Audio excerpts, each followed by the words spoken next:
সুপ্রিয় দর্শকবৃন্দ, আসসালামু আলাইকুম।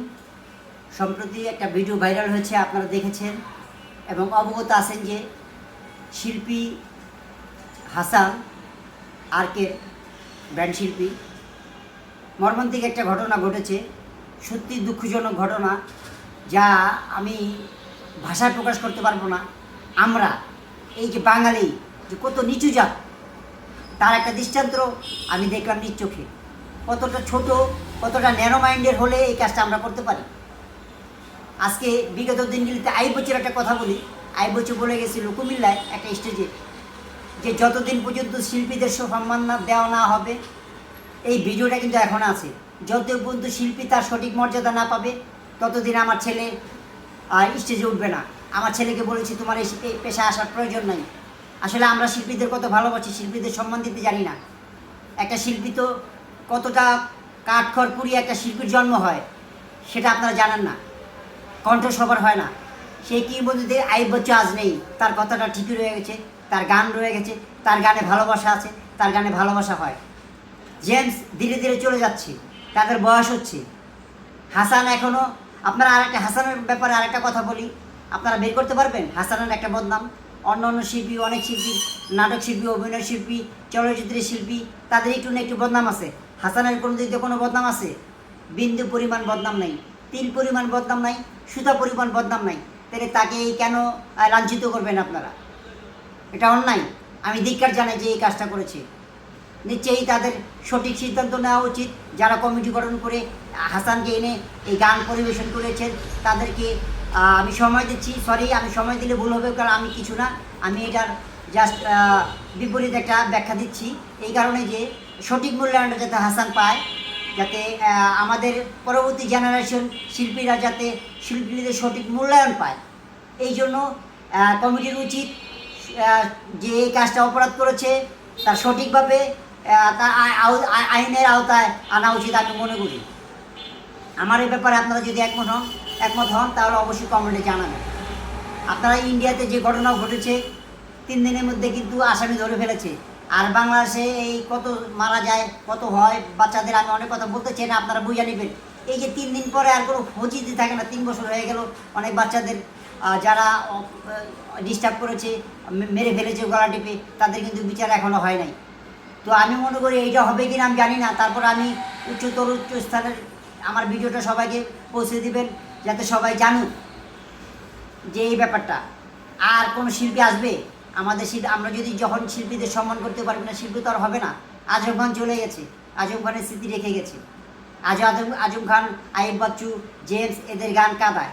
জেমস আছে, জেমসের এখন বয়স হয়ে যাচ্ছে, সে কি আর আগের মতো গাইতে পারবে? হাসান এখনও সেই হাসানই রয়েছে। আমরা ছোটোবেলায় যে হাসানকে দেখেছি আজও পর্যন্ত সেই হাসানই আছে, তার একটা চুলও পাকে নাই। উনি ধরে রেখেছে, ওনার কণ্ঠ আজও পর্যন্ত আছে, সঠিকভাবে গাইতে পারে। তো ওনাকে যদি এখন আমরা ডাকে আসবে? ওনার ভেতর তো একটা আতঙ্ক ঢুকে গেছে। সবচেয়ে ব্যাপারটা দেখেন, ওনাকে যখন এই বোতলটা মারা হয়, বোতলটা যখন ছুঁড়ে মারা হয় তখন ওখানে ছিল কি? বোতলে পানি ছিল না। ছি, কত নোংরা কাজ করেছেন আপনি। আমার ভিডিও যদি দেখেন আপনি, অবশ্যই আপনি স্যারেন্ডার করে ক্ষমা চান। চুপি চুপি হলেও আপনার ক্ষমা চাওয়া উচিত যে আপনি এই নোংরা কাজ কেন করেছেন। আপনার কেউ কোনো ক্ষতি করেছে? হাসানের মতো লোক আপনার ক্ষতি করতে পারে না, চেষ্টা কোনো দিন। আপনি তো হাসানের চিনেন না, আপনার কী ক্ষতি করবে? তো কাজটা আপনি ভুল করেছেন ভাই, অবশ্যই ক্ষমা চেয়ে নেবেন আশা করি। আর ওটার মধ্যে তো প্রসাব ভরে দিয়েছেন, এটা তো নোংরা, এটা খারাপ। এটা আসলে ধিক্কার জানাই আমি আপনাকে। চমৎকার খারাপ অনেক অন্যায় করেছেন, এটা আমি ধিক্কার জানাই। যাই হোক, হাসান আর একটা হাসান আসবে না, আর একটা হাসান তৈরি হবে না। যুগে যুগে এরকম। এখন আমরা কী গান শুনি? এখন আমি এমন গান শুনি, গান বুঝিই না।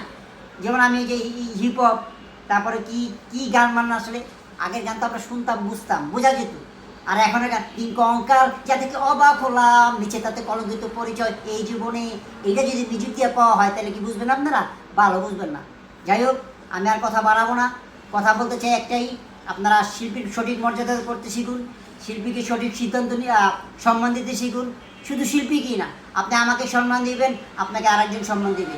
মানুষকে আমরা হাসান আমাদের ভাই। আমরা সত্যিকার অর্থে যদি আরেকটু উপরে যাই, আমরা কে? আমরা কারা?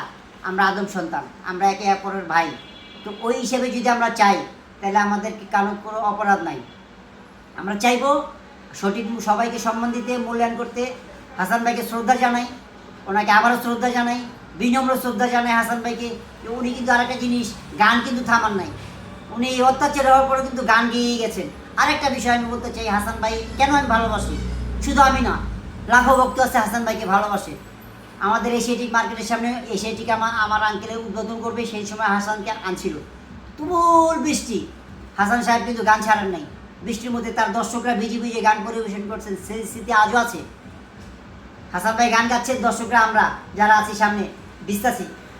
মানে এত যে একটা আনন্দ, ভিজার মধ্যেও যে আনন্দটা আমরা পাইছি, এটা তো স্মৃতি হয়ে আছে আজীবন। আমি বলতে চাই, আর কোনো দিন এই কমিটিকে বলবো তা ওকে ধরে আয় না, উপযুক্ত শাস্তি প্রদান করা উচিত। আমি তেমন ধিক্কার জানাই এবং শাস্তি কামনা করি। হাসান ভাইকে অনুরোধ করছি ওর থেকে এবং কমিটি থেকে আমি হাত জোর করে অনুরোধ করছি হাসান ভাইকে, যে হাসান ভাই আপনি ভুলে যান, আপনি আমাদের ক্ষমা করেন, আপনি আপনার ভক্তদের ক্ষমা করেন, আপনি যারা ছিল ওই উপস্থিত 5ই আগস্টের ভক্তদের সবাইকে ক্ষমা করবেন। আপনি রাগ করবেন না, আপনি আমাদের মাঝে বেঁচে থাকবেন, আর লাখো ভক্তদের মাঝে, হৃদয়ের মাঝে বেঁচে থাকবেন। আর কে হাসান ভাই জিন্দাবাদ, হাসান ভাই জিন্দাবাদ, হাসান ভাই জিন্দাবাদ। আল্লাহ হাফেজ।